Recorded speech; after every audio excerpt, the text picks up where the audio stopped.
Hello and welcome to Q&A. I'm Fran Kelly. And joining us in Melbourne tonight, the Australian's foreign editor, Greg Sheridan, West Australian Labor MP, Anne Ali, West Australian Greens Senator and disability advocate, Jordon Steele-John, economist with the Grattan Institute, Danielle Wood, and ACT Liberal Senator, Seselja. Could you please welcome our panel?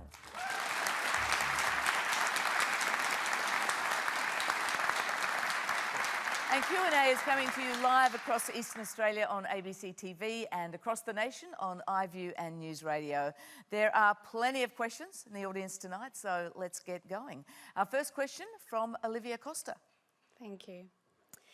I've been a nurse for nearly 20 years. I've worked in nursing homes, country hospitals and major city emergency departments. And now I'm trialling something new, a health clinic in a primary school. But it's not about bumped heads and bruised knees as you might expect. Mostly I'm seeing kids with anxiety. Factors here include exhausted parents, too much screen time, poor nutrition, poor sleep, less free time and less engagement with nature. What can we do about this rising anxiety epidemic? Okay, let's start with Seselja. Well, thank you, Olivia. I think probably you would have a lot of the answers, I'm sure, and some of what's in your question, I guess, would be some of the things that immediately come to mind. For me, I've got 5 children of my own. We all worry about how they grow up. Time outside, exercise, being able to play with their mates, being able to climb trees, get on bikes, those sort of things must be part of health and well-being, certainly not all of it.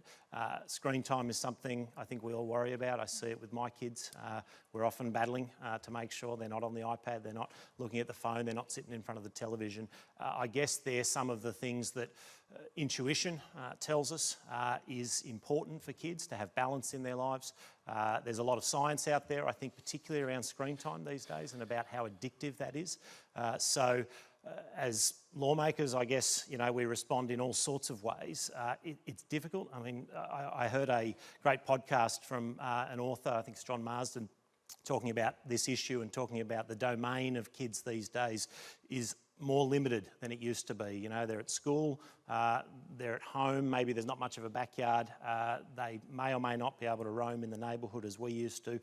They're a lot more restricted. They're spending more time in front of the television on an iPad. So I think all of those things are part of it, and I think we have to have some responses, and you're obviously at the sharp end where you are seeing that, and you know, I'd be keen to hear from you and others in the field about what we can do differently and what we can do better, because we're seeing a growing prevalence, I think, of anxiety amongst young kids.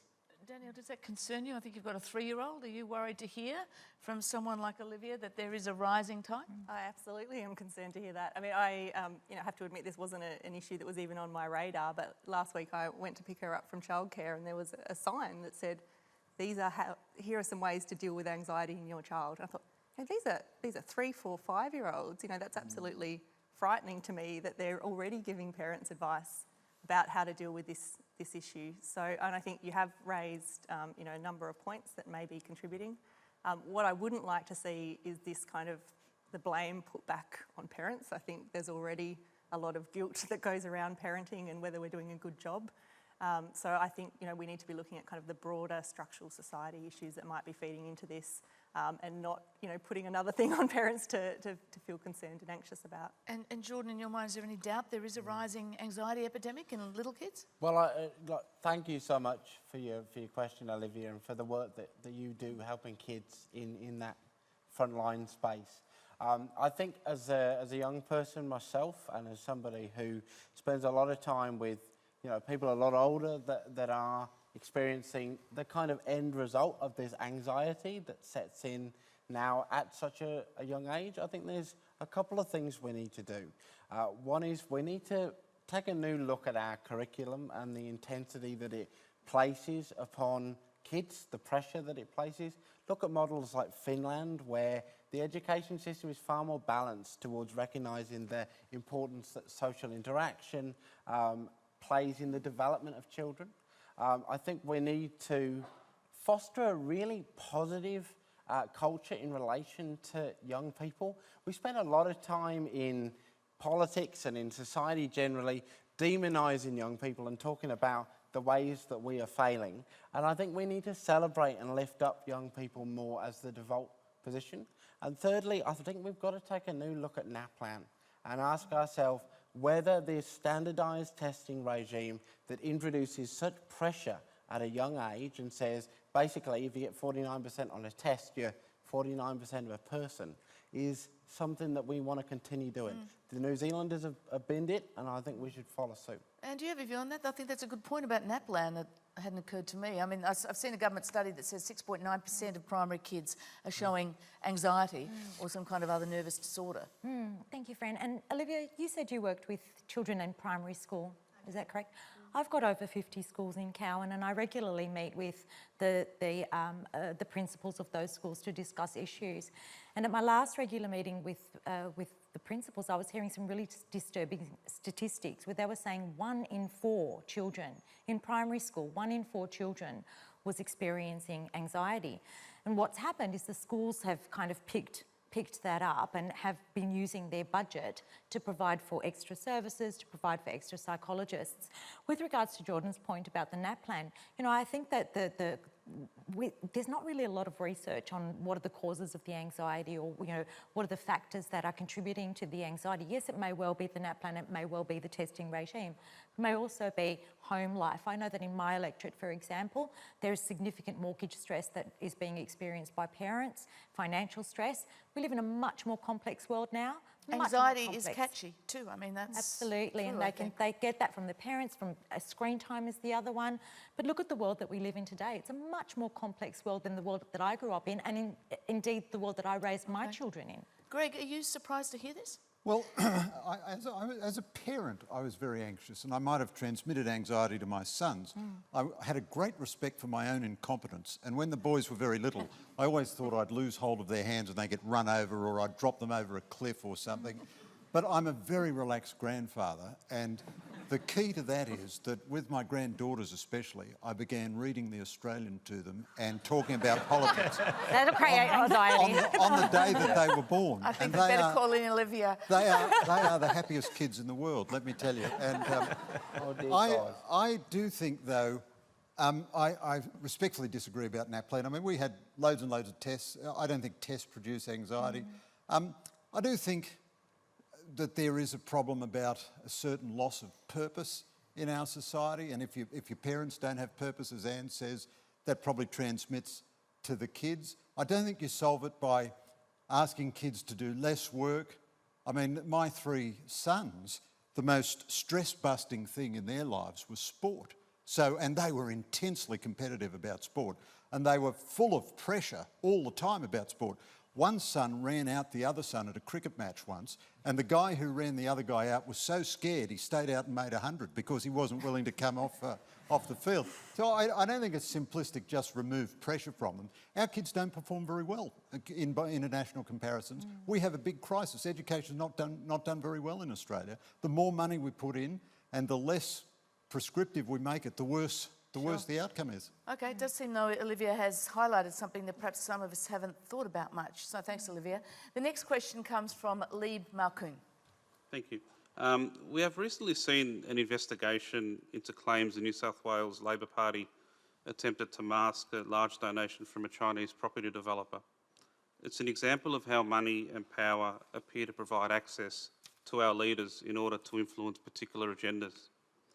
Australia prides itself on its democratic society. However, both major parties in Canberra have resisted calls to make political donations more transparent and in real time.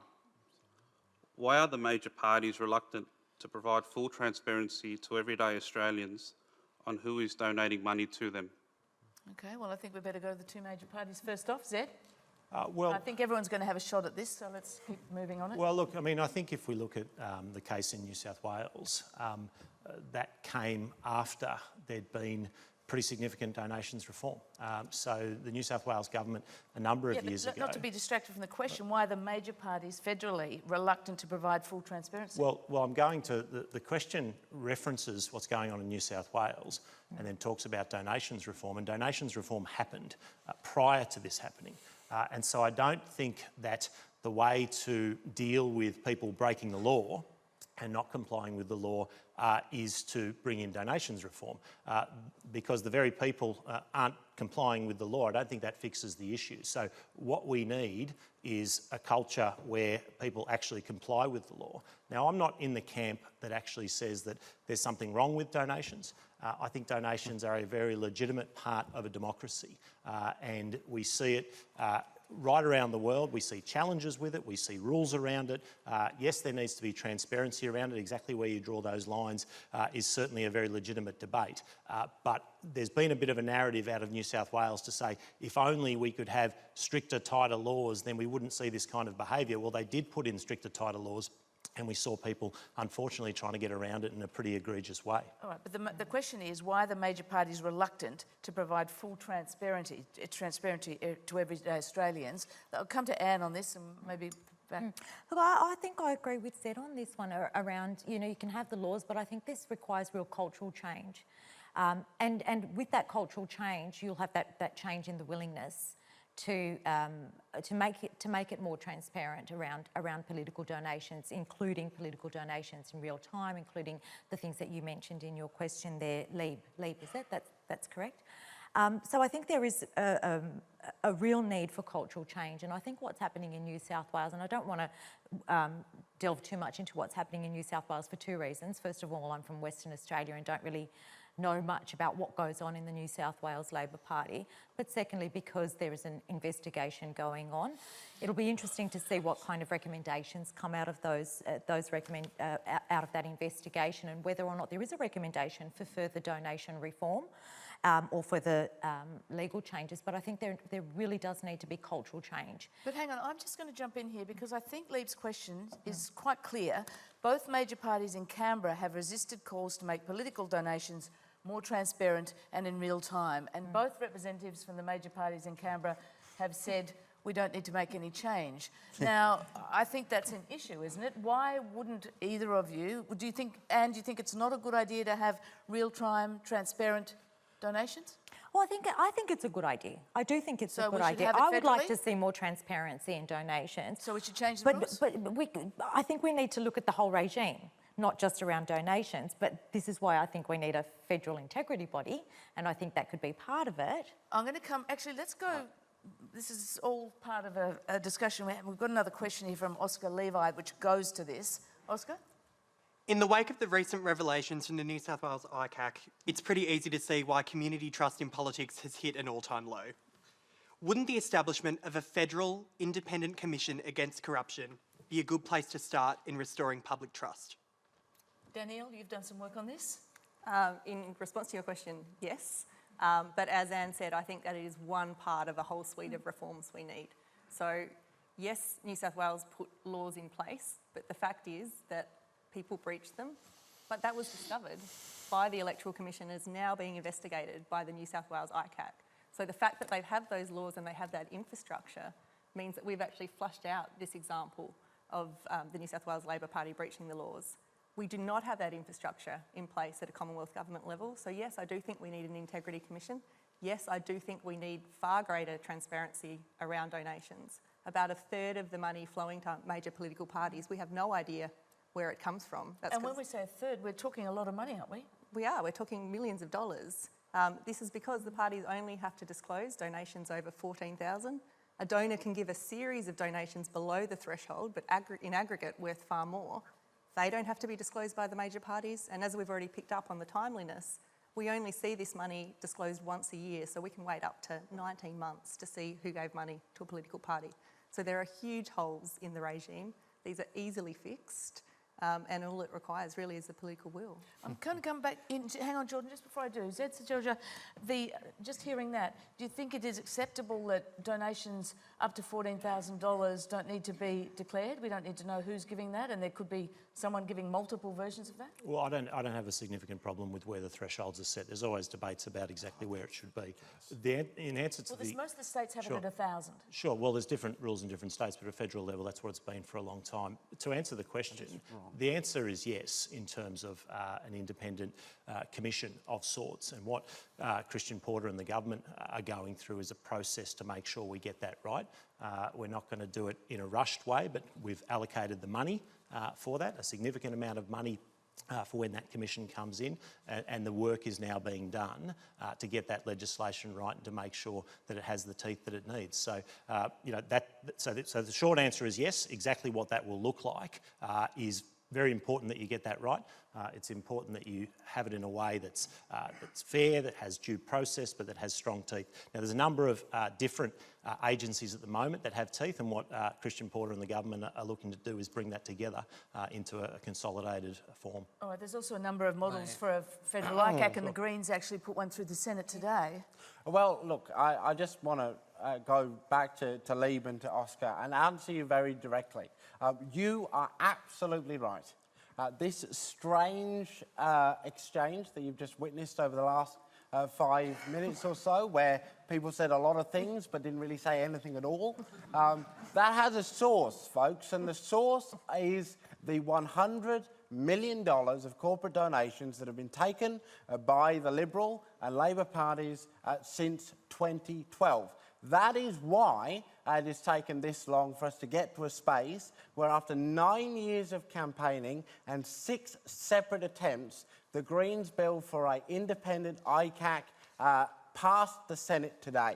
Now, that is a great victory for democratic transparency, and it puts to shame, I have to say, Zed, absolute shame, the proposed commission by the government. You are proposing to put forward a body that would hold hearings in private, that would have no ability to take public whistleblower commentary, that has absolutely no support from the academics who have worked in this space for decades. For decades. Your claim there is because there's been corporate donations, that's what we need. So the fact that the Greens took the largest donation in political history... no corporate donations. What's the relevance of that? We are the only political party that does not take corporate donations. You take donations from very, very wealthy people who give you, in one case, $1.6 million in one donation. Mate, so it's a bit rich to sort of lecture everyone, as the Greens tend to do. We know that they got the donations. Well, and Jordon knows that $100 million in corporate donations have come because there are disclosure laws. So,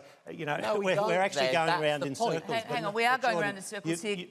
Hang on, I'm going to hold you, Senator Greg. So, Fran, so three real quick points. One huge element in New South Wales is the Chinese government effort to gain influence in our political system. That's a much bigger story than fundraising shenanigans by the Labor Party or the Liberals. Second point, I'd love to see much greater public funding for political parties, but you cannot and should not ban donations because they are an element of democracy, and if you try to ban them, you'll either make the playing field unlevel, you'll ban corporations but not unions or something, or you'll drive them into political action committees like you've got in America. And thirdly, this week of hearings in ICAC has been very interesting. Whenever ICAC is persecuting someone who you don't like, you think ICAC is doing a great job. But let's remember, ICAC destroyed the premiership of Nick Greiner on a charge of corruption which was proven by the court to be untrue. Now, Greiner was subsequently thoroughly vindicated by the court, but his premiership and all the good policy that Australia should have had from that was destroyed. Barry O'Farrell's premiership was destroyed by ICAC over a bottle of wine.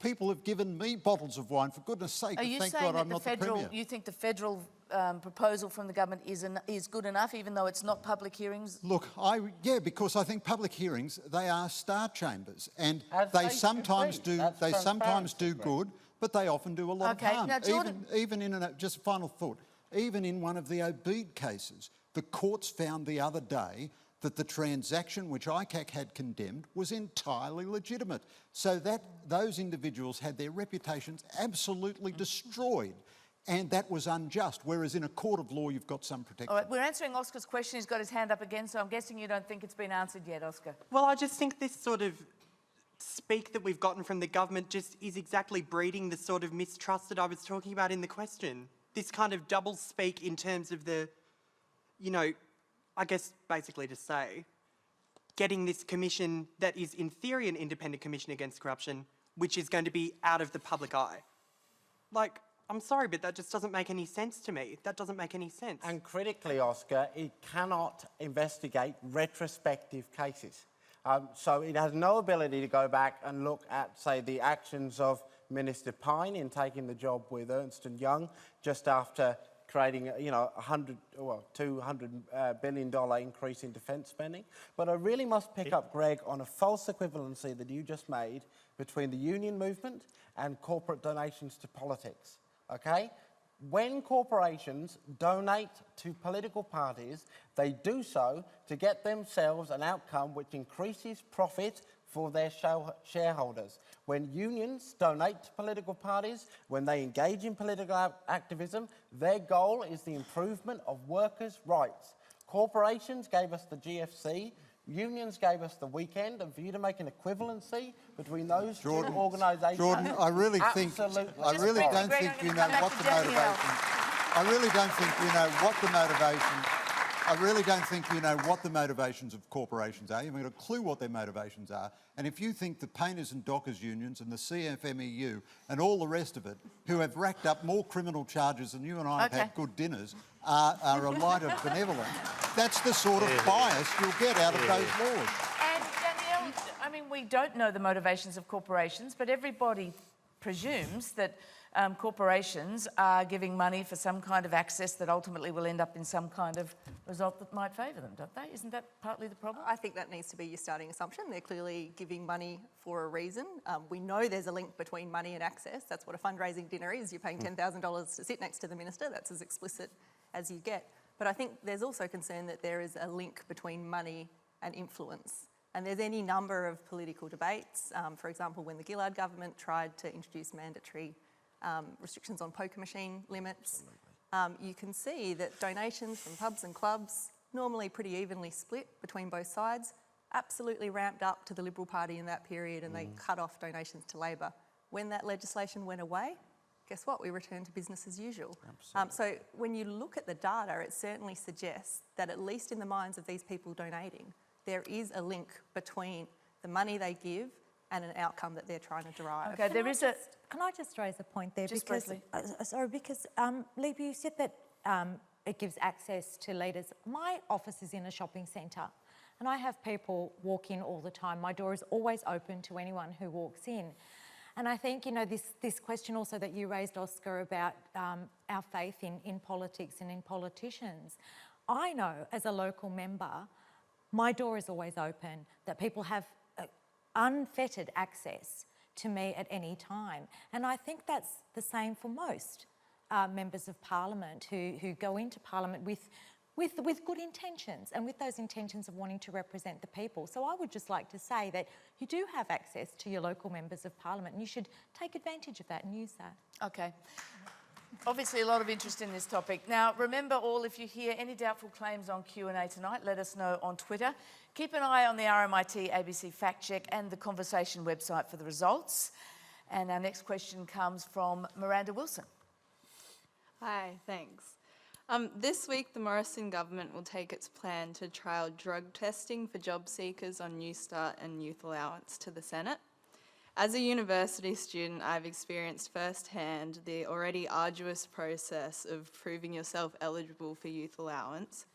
Does the panel agree that this tactic will not only make it more difficult for those who need support to get it, but also worsen the stigma surrounding those who are financially disadvantaged? Greg, do you want to have a go at that? Well, look, you know, this is one of the few subjects in the created universe on which I don't have a dogmatic opinion. I can see pretty strong arguments on both sides. look, I totally agree with Jackie Lambie and Barnaby Joyce that if the Parliament does this, they should subject themselves to the same test. I absolutely, in fact, I delight, I rejoice, I dance a maypole dance at the thought that everyone in that building should be subjected to drug tests. But it's not an unreasonable burden in itself to ask people to obey the law. I think it's going to be very costly, and it should be done in some humane way, in the sense that one strike shouldn't mean that you lose your payments. I mean, professional footballers have to subject themselves to drug tests, but I think in the AFL you get 3 strikes or something. So there ought to be some sort of, the emphasis should be on helping people rather than just knocking them off the welfare rolls. But I can see arguments on both sides of that question. Just to clarify, I think 1 strike, you don't lose your payment, you go on to the 80% welfare card, I think is correct. And then the 2nd strike, you have to go into treatment. Jackie Lambie's made the point today, she said she's not going to support this unless and until there are rehab places made available, actually built. Yeah, well, that's at the heart of the trial. So the trial... We're a long way from having those rehab places. Well, but there's money for the rehab for the trial. So we're talking. So why don't you set up the rehab first? Well, we're talking about a limited cohort. Makes sense. We're talking about a limited cohort. So the very points that Greg made and the very points that have been made about it not being a punitive thing, about looking to get people help. The starting point is this. We know that for many people who are addicted to drugs, that getting off welfare is a lot harder. We know that. The facts tell us that. The science tells us that. And so having a situation, and also taxpayers have a right to expect that their money won't go to illegal activities. So those are the 2 starting points of principle. But we're not saying we're going to throw people off. What we're saying is, yeah, you would move to a basics card, which is exactly the same amount of money, but it means that it's a large chunk of it's quarantined, so it can't be spent on things like drugs and alcohol. And then there are treatment options, and that's what we're looking to fund as part of this trial. So we're hitting it from the perspective of treatment. We're hitting it from the perspective of saying we're going to help people. And in fact, when people go into treatment, that can be part of their mutual obligation, because that will help them actually eventually to get off drugs and to be able to get it back into the workforce, which is what we want to see. It's one of the reasons, not this particular policy, but policies generally, where we've got the lowest number of working age Australians in a generation on welfare. That's something I'm very proud of, that's something the government's very proud of, and we're going to look for more ways to continue to do that. And I'll come to you, but just on that point, and very quickly, if you wouldn't mind, Seselja, we also have the highest number ever of over 55s on New Start. Under this proposal, would people over 55 have to go and urinate in the jar? Well, look, in terms of the exact detail of it, that's a point of detail that I probably wouldn't be able to answer. The minister could, but would you be happy to take the test yourself, Sir? Very happy. Yeah. And I'm presuming, Anne, you would be happy? Of course. I would be very happy, but I just wanted to pick up on the language that you were using there, Zed, because you said that this wasn't punitive, but I heard you talk about illegal activities. Alcoholism is not an illegal activity. Well, we're talking about drugs. Drug addiction is a health issue. It's a health issue, and it should be treated as a health issue.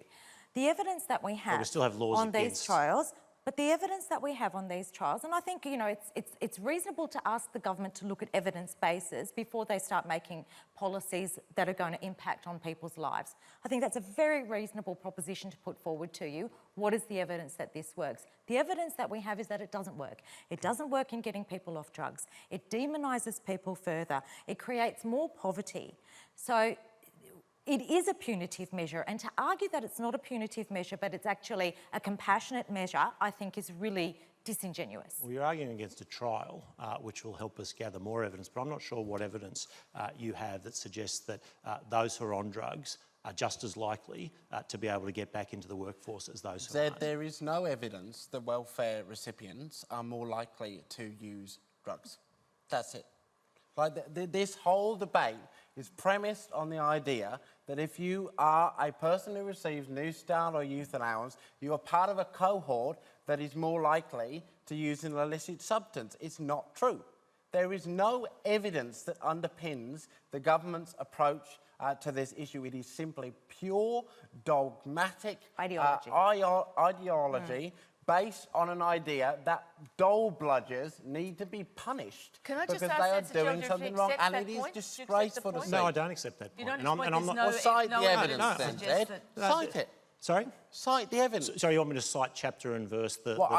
You are a member of a government that's putting forward and I'm not the relevant minister. You know I'm not going to have that level of detail. But I think that can be fact-checked. I'd be very happy for that claim to be fact-checked, that there is no evidence, because there is evidence.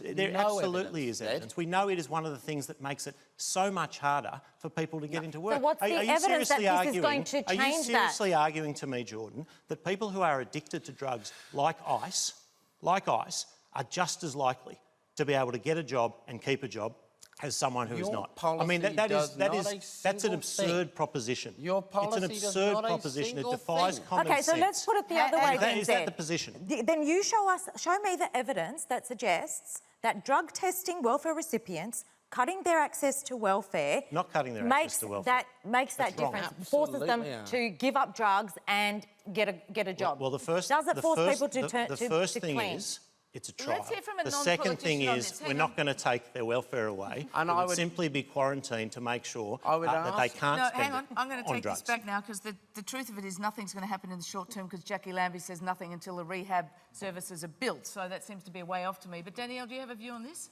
Look, I do agree with the questioner, actually, that in my mind it is punitive. I don't think it's an equivalent to saying, you know, all politicians should get a drug test. What we know is that when people are unemployed, they're incredibly vulnerable, they're financially vulnerable, they're socially, mentally vulnerable. And if you are saying to the 55-year-old that's been retrenched, you have to go and pee in a jar, I think the message you're sending is that to some degree this is your fault. You've done something wrong in order to be here. That's very different to asking a politician to take that drug test.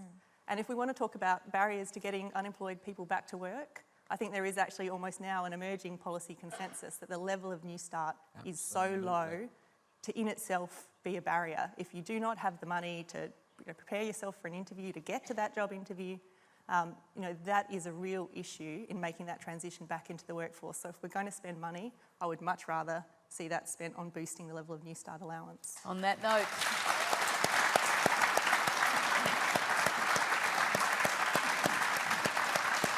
You're watching Q&A live from Melbourne. Our next question comes via Skype, and it's from Andrea Wilden in Algester in Queensland. Hi, I'm a wheelchair user in Queensland. My question is regarding the Disability Discrimination Act, the Anti-Discrimination Act and the Human Rights Act, which are in place to help us, yet we still don't have equal access in government buildings, such as schools in 2019, with counterclaims that we are a minority and the cost just simply isn't worth it, or financial hardship on government agencies. With the evidence overwhelmingly in favour of full inclusion for disabled people, how can this still be an excuse for segregation? Okay, Jordon, segregation, it's a pretty strong word. Is that how you see it? Absolutely. It's a strong word and it's absolutely justified, Fran. I think Andrea's question is bang on. Here's the reality.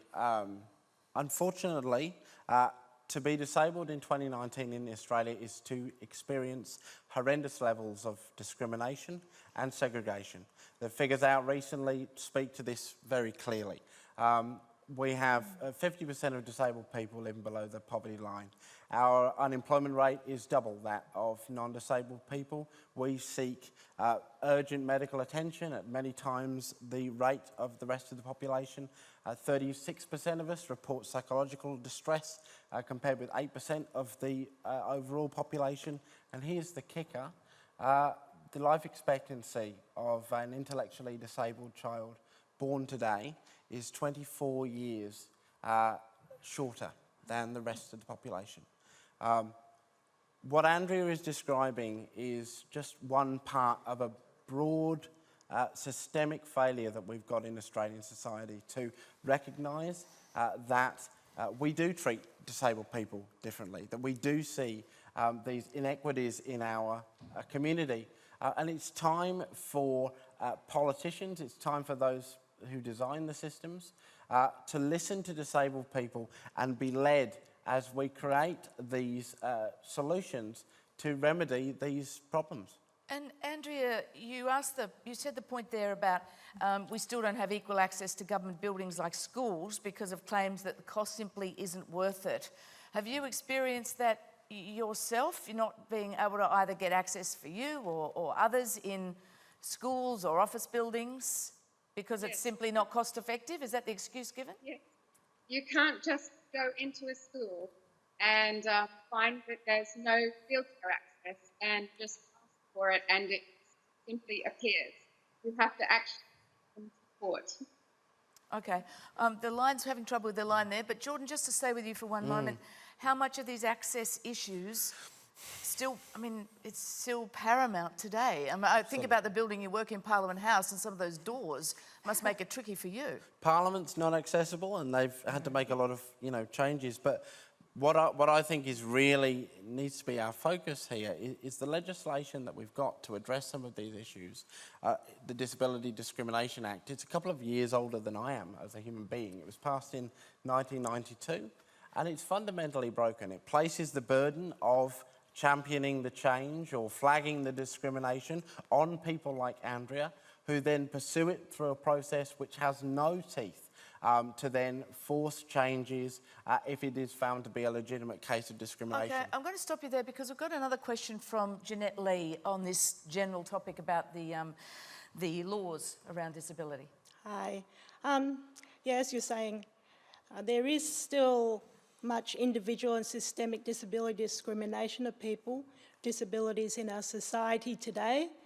For example, young people with disabilities in nursing homes and the extremely high unemployment rate of people with disabilities and the frequent removal of children from parents who have disabilities.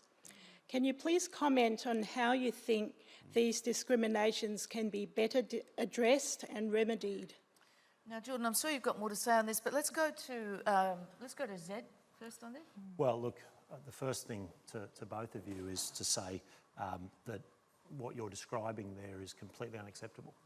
It's completely unacceptable, and we shouldn't have a situation where someone in a wheelchair is not able to access a school or other public buildings.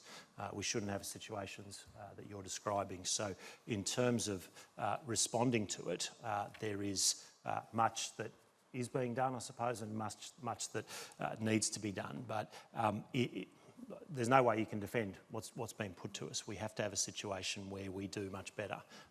You could point to a lot of strides where we've had these disability standards, as Jordon says, for a long, long time, but in many cases they haven't necessarily played out in the way that they should. So I have an open mind in terms of the solution. If, Jordon, you're suggesting it's partly a legislative solution, I'm sure that wouldn't be the whole way. I've got an open mind on it, but in terms of what the government's position is on it, I think it's a discussion worth having. The thing about it is we have the laws, we have the Anti-Discrimination Act. So what needs to happen? And do you think we might get close to this with the Royal Commission? Do you think this is going to go any way towards the shining light on it is going to help? It's not like we don't know. Well, no. We do know part of the story and just haven't listened to that and acted. But I think on the Royal Commission, it's really important that we have a process now. I mean, this has been a long fight of disabled people for decades for this justice moment. And it's really important that we see the Commission's integrity defended. But more than that, we need to come to a new understanding as an Australian community of what disability is. For too long, we have laboured under a delusion that disability is merely the result of a medical impairment held by the individual, when in fact disability is the collective result of society's failure to adapt to and include people regardless of their impairment. It's something we all need to take collective ownership of and work together to change. It can't just be something that is left to disabled people to constantly fight and struggle to try to change these situations. It's got to be a collective effort. And Greg, as a journalist, I'm sure it's one of these debates, isn't it, that just happens again and again and again, and everyone says, yeah, that's not good enough. Well, let me say I agree with everything Jordon has said. And I do think he goes to a critical point. It's a failure to acknowledge the universality of humanity and the essential distinctiveness of humanity.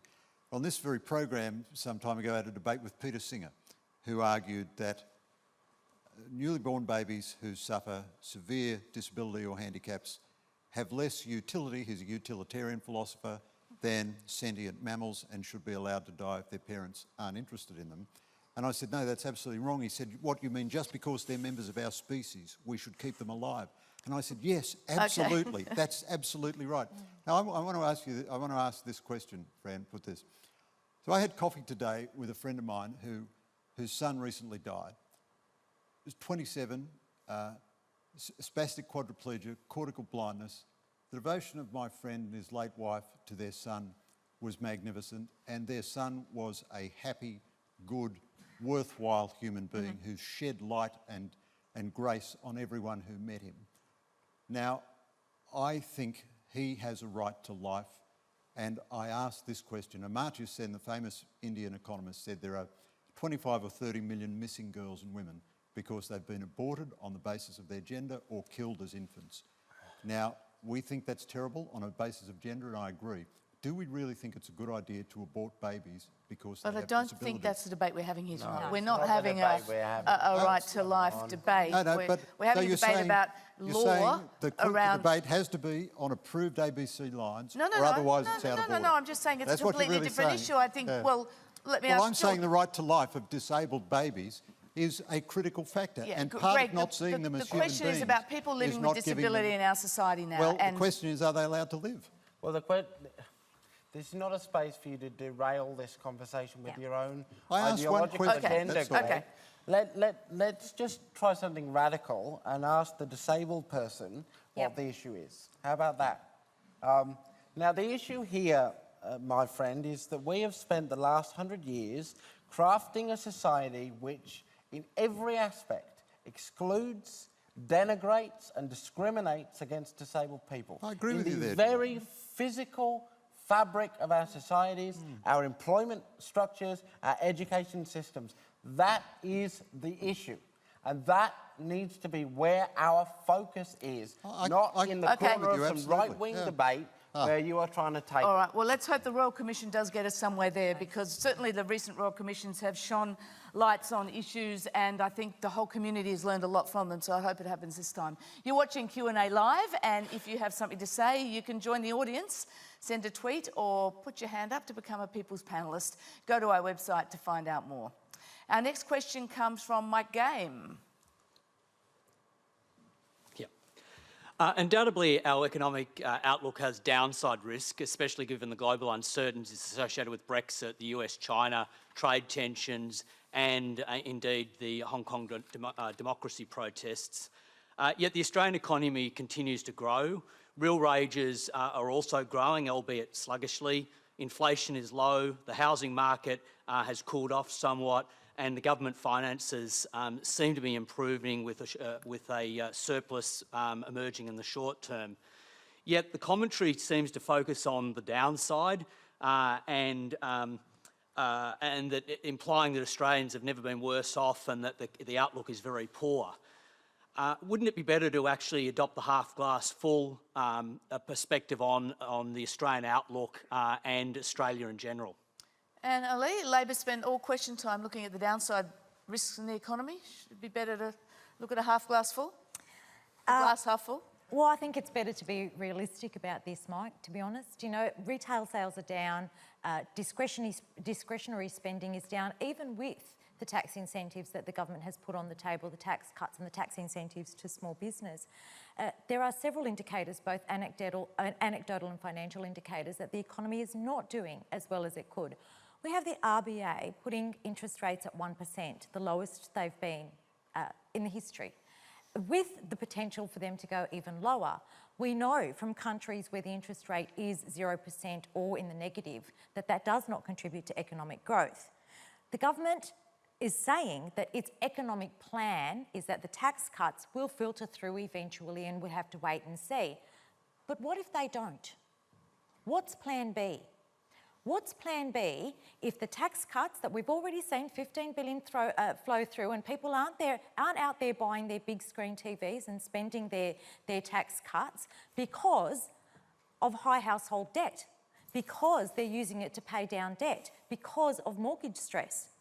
So if the tax cuts aren't flowing through now and the government's saying this is their mantelpiece, this is what we're all relying on, they've put all their eggs into that basket, what happens when it doesn't? Or if it doesn't, what is plan B?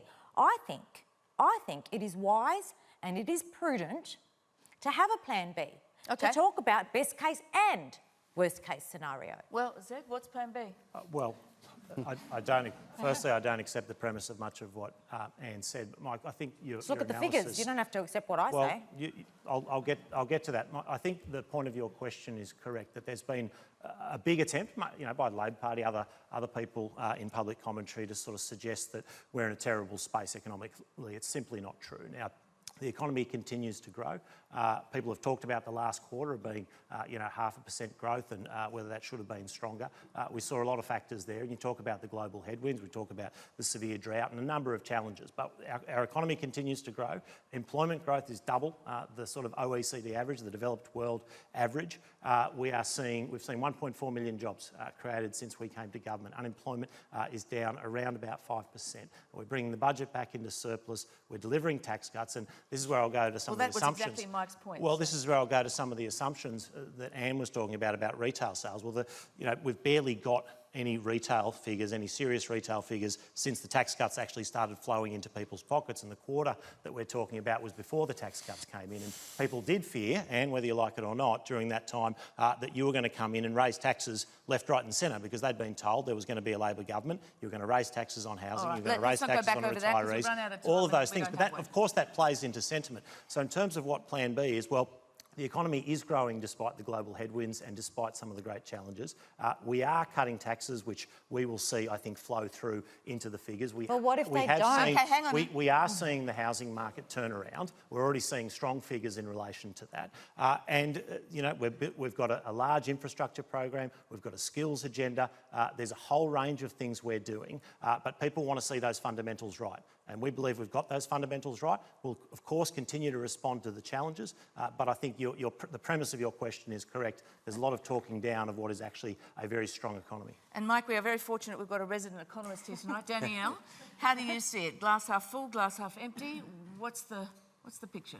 Look, I think clearly the growth figures are weak figures. This is the second lowest rate of annual growth we've seen since the global financial crisis. There are some positives that you've pointed to, but there are certainly a lot of risks on the downside. And this is why you come to the plan B point, because economies feed on momentum.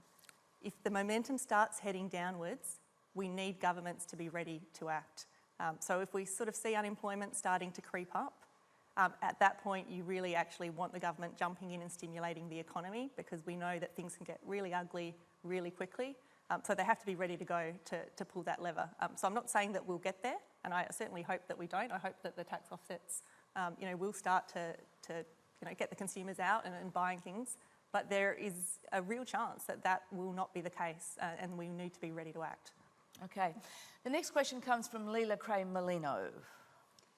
It seems inevitable in the next 10 years, given the now increasing house prices and the lack of meaningful wage increases over time, that the number of individuals and families facing renting for the long term will only grow. The relationship between the landlord and renter is set up in favour of the former, with renters faced with standard 12 to 18 month leases and few to no rights when it comes to increases in rent, having old and unhygienic fixtures and fittings replaced, and fashioning the home in their style outside of selecting their furniture. Should the policies governing the landlord-renter relationship become more flexible and progressive in favour of renters? Jordon, I hear you making noises and nodding next to me. Nodding and making noises, yes. I mean, Leela, you're bang on. I mean, we have seen a power balance here shift in completely the wrong direction in Australia. We are one of the only countries without a national rental standard, so there isn't a uniform agreement on what is an acceptable property to rent. And we see, states across Australia either defund or not have at all the tenant advocacy services that are needed to make sure that people are not exploited. The Greens are really clear on this. We need to go back to looking at ways in which we can put the power back in the hands of renters so that people don't get abused, so that rent prices are affordable and that everybody can have a roof over their head. Because it ain't radical to suggest that, but that is a basic human right. People should be able to get a roof over their head and not have to be driven into poverty to pay for it. And Danielle, is Leila correct, do you think, in the premise that we are inevitably leading towards a society and a community where there's going to be more people renting? Absolutely. We see it in a little good hard deep dive into the housing market. I have indeed, and certainly if we look at home ownership rates for young people, they've fallen very dramatically over the past 30 years, and particularly amongst the young and the poor. So if you're in the sort of top 20% in terms of incomes of under 35s, you're almost just as likely to own your home now as you were 30 years ago. If you are in the bottom 20%, your home ownership rates have fallen from about 60 to 20% in that time. So we know that home ownership rates are in decline. They're in decline across all age groups, but particularly amongst young people. And so we are moving into this world where renting will become the norm for a lot of people for their whole lives. So we need to look at tenancy laws, as the questioner pointed out. We also need to think about things like our social security system, which often assumes that once people retire, they'll own their own home.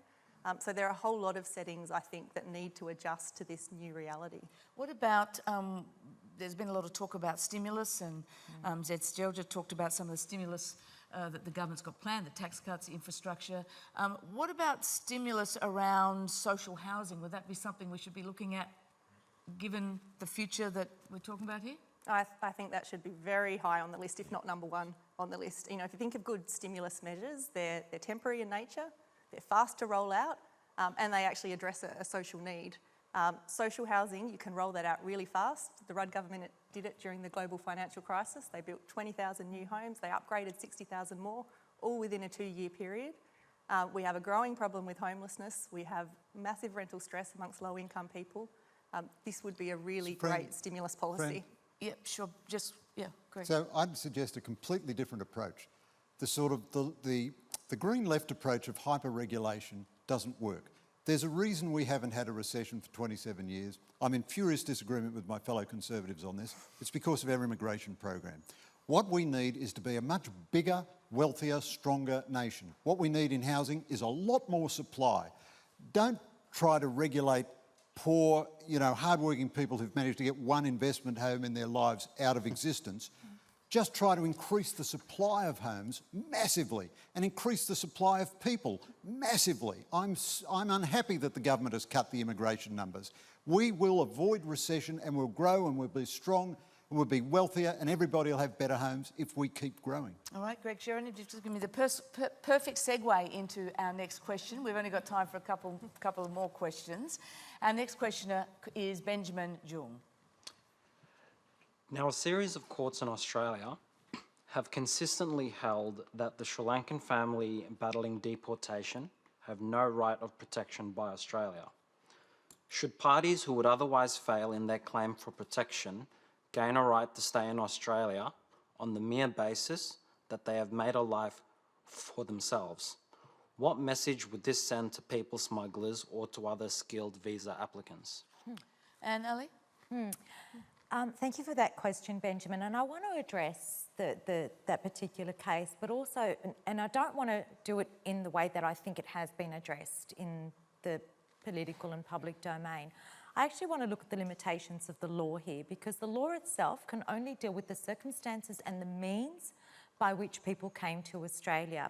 It doesn't deal with all of those other circumstances with this particular case. The fact that this family made a life for itself, contributed to the community, that the community wants them there, and that a significant number of Australians are in support of this family not being deported back to Sri Lanka. The part of the legislation that does allow for that is ministerial discretion. And ministerial discretion has been used 4,000 times over the last 3 years on compassionate grounds, like the granting of visas to au pairs, which is compassionate ground. Sure. So I think the question that needs to be answered here is, where, if the law is such and can only deal with those circumstances, but we have this ministerial discretion that can deal with these other circumstances. Why isn't ministerial discretion being used in this case? Seselja, why isn't it? Why is it so steadfastly not being used? Greg Sheridan's described this as a dilemma of biblical proportions in the past. Well, of course, there are dilemmas all the time for immigration ministers, and I don't think it's a job that many of us would envy because it's a great challenging job where you have far more worthy cases, whether it's potential refugees, whether it's people who claim refugee status and don't receive it like this family, whether it's other economic migrants who want to come to this great country.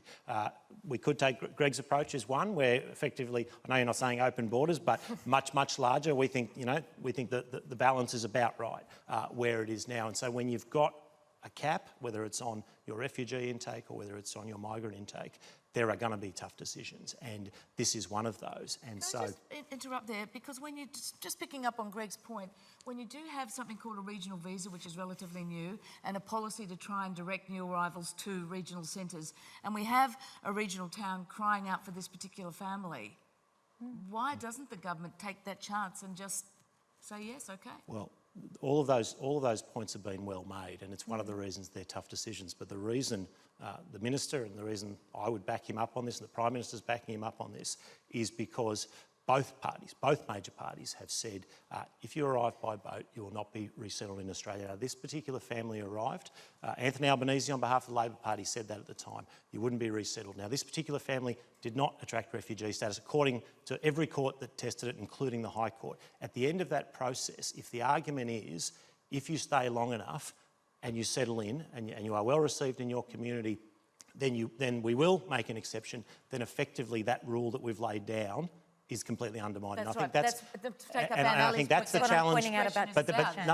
But it absolutely undermines that ability to manage it in the future, and that's where the Labor Party, I think, are getting themselves into very dangerous territory here, where they are going back to a situation where they're saying, if you can stay for long enough, if you can appeal through the courts, you will get a different outcome than the 1,500 Sri Lankans. Okay, so best you come here as an au pair then. Hang on, Anne. None of those families who went back are any less worthy than this family. And this is where these decisions are very difficult. And this is where you have to have rules and follow them. And so the easiest thing in the world, the popular thing in this case, would be to say, yes, we've responded and we're going to do it.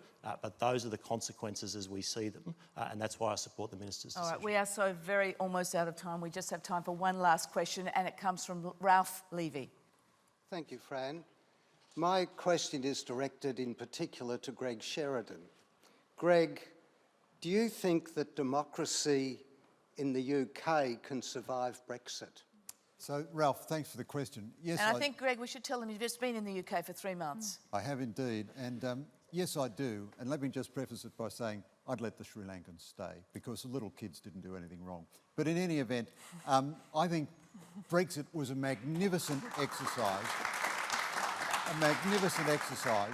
of British democracy. Democratic accountability rests at the national level, not at the supranational level. And the British voters decided to take back control of issues which we control, their borders, their money, their laws. And the political class, the media establishment, the judiciary, academe, is against this to a man and a woman. I've just spent 3 months at a British university. I think I was the only person on the whole campus who was a supporter of Brexit. But the people voted in a majority to leave. And if they don't leave, there will be conflict over this in Britain forever. And I think they have to leave. I don't think a no deal would be the end of the world. And what a bizarre situation now. Boris Johnson is being portrayed as a Nazi destroyer of democracy because he wanted a pro-rogue parliament. Now he's saying, OK, I've lost the confidence of parliament, let's have an election. And the opposition is saying, no, no, no, no. You're a Nazi destroyer of democracy and you have to stay in office for the next 2 months. That's crackers. This is a classic example of insiders versus outsiders. The ordinary people wanted to leave in a majority. The establishment doesn't want them to leave. I hope the ordinary folks win. All right. Jordon, very quick comment from you. Well, it wouldn't surprise you to know that with my accent, I've got a view on Brexit. I think that the swiftest way to resolve this is a secondary referendum. Nobody can argue with a straight face that what people voted for in 2016 was the impacts that we now know will occur from a no-deal crash out. Let's just let people have another whack at this, and if it's their view to go, then they'll have to make it work. But let's not do that without giving people one last shot to think about it carefully. I'm giving the two politicians on the panel 20 seconds to answer this question. So you want to give them as many whacks until they vote the right way, I suspect.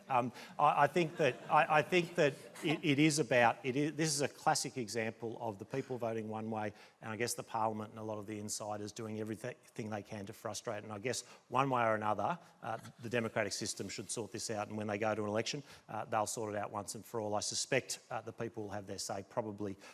Again in favour of Brexit, but we'll wait and see. I have to say that democratic system is creaking a little under the weight of Brexit, but yes, Anne? Well, you'd be surprised with my accent that I have an opinion on Brexit too.